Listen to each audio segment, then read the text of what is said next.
Derrière l'heure de Rodado, Wando Toué. Tavo Toué na Gokpo Bekpo. Bokbenale le doué. Kwa badora santa won mi mendewe ba na khode ba ma vavana seregbe tué. Mina hanuno Somme 128 verset 3.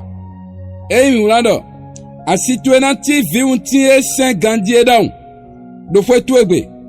Vituele na ti olive ti daun lele do tavo tué. Ami. Et do ma vavo sewe e no jigbada pale bi fwe. Jigbawa yi gude adua de Jésus sinkoma.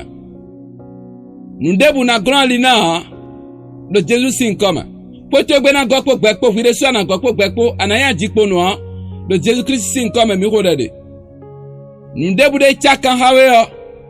Kabi nous devons de chakan ha poto gbe vonto to me e na gokpo gbekpo de Jésus Christ sinkoma.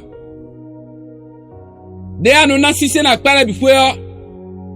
Si c'est na chakan ha vi un titu ekpo livre titu ekpo boy na si c'est le bo digba de Jésus sinkoma asitue fwetu egbe tavo to ele bio e na digba de Jésus Christ sinkoma noye enko to ele bio e na digba le na si c'est mando nu kunton noye adonu de me bio dagbe na ton si eme de Jésus sinkoma nous debuna si grand lina ndebu nado ewa do mama vava ko igbe lobo nawe ache anaje sise naji besin din kaka so yi do Jesus sinkoma anade kunu kwendo to na de kunu vivu to le na de kunu commenter bon là ma maison est bénie poche gbe gokpo yon na po abonne wale nu senu ra santa ton no hombe te ba na ma de ho le nkoton bo partager ha wa ina no to le do Jesus sinkoma me ho de amen.